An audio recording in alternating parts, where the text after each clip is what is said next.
नाशिकमध्ये रात्रीपासून सततधार पावसाची सुरू असल्याने नाशिक परिसरामध्ये अनेक धरण हे ओव्हरफ्लो झालेले आहे। नाशिक येथील गंगापूर धरण हे भरल्याने 100% भरल्याने त्यामधून 6000 क्युसेस पाण्याचा विसर्ग हा नदीपात्रात सुरू आहे। जलमय परिसर झाल्याने संपूर्ण नाशिक शहरातील असेल तसेच नाशिक रामकुंड परिसर असेल या ठिकाणी संपूर्णतः पाणी झालेलं आहे। तसेच नाशिक जिल्ह्यातील अनेक धरण हे ओव्हरफ्लो झाल्याने अनेक धरणांतून पाणीचा विसर्ग हा सुरू आहे।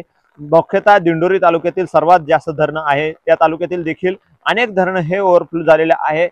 कादवा नदी पात्रात सर्व धरणांचा पाणी हा विसर्ग होत असतो। कादवा नदी पात्रात आताच्या सध्याच्या परिस्थितीमध्ये 26,000 क्युसेस पाण्याचा विसर्ग सुरू आहे आणि कादवा नदी पात्राच्या आजूबाजूच्या नागरिकांना तसेच गावांना सतर्कतेचा इशारा देखील देण्यात आलेला आहे। परिसरातील अनेक ठिकाणी नदी नाल्यांना पूर आल्याने परिस्थिती जलमय झालेली आहे। तसेच शेतीचे देखील मोठ्या प्रमाणात नुकसान होत आहे। शेती क्षेत्रामध्ये देखील तितकंच पाणी साचल्याने अनेक ठिकाणी शेतीचे मोठे नुकसान झालेले आपल्याला बघायला मिळत आहे। त्र्यंबकेश्वर नगरीला देखील जलमय स्वरूप आलेलं आहे। उताराची परिस्थिती असल्याने डोंगर भाग असल्याने त्या ठिकाणी अनेक गल्ल्यांना देखील त्र्यंबकेश्वर शहराच्या नदीचे स्वरूप येऊन ओढ्या नाल्यांसारखे पाण्याचा प्रवाह बघायला मिळत आहे।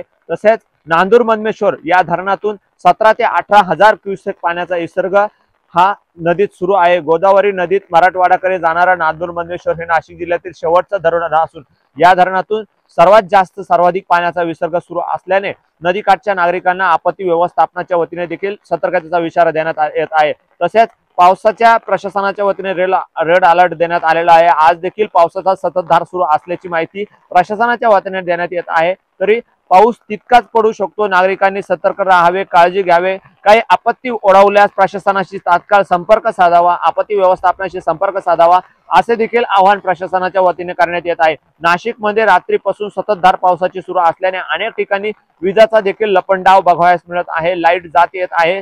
तरी प्रशासनाने अनेक ठिकाणी आपत्तीचे काही कारण असल्यास प्रशासनाने सांगण्यात येत आहे की आपत्ती व्यवस्थापनाला संपर्क साधावा, नागरिकांनी नदी पात्रात उतरू नये। नदीकाठच्या नागरिकांना मोटर असेल, आपले संसाधने असेल तसेच पशुधन असेल यांना तात्काळ बाजूला हलवावे आणि आपल्या पशुधनाचे नुकसान होणार नाही याची देखील तितकीच काळजी घ्यावी असे प्रशासनाच्या वतीने सांगण्यात येत आहे। नाशिक जिल्ह्यात संपूर्ण पाणी झाल्याचं 12 तासात बघावयास मिळत आहे। अजून देखील पावसाची सततधार सुरू असल्याने नागरिकांना सतर्कतेचा इशारा देण्यात येत आहे। अमोल जाधव, नवराष्ट्र, नाशिक।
वाढतंय ना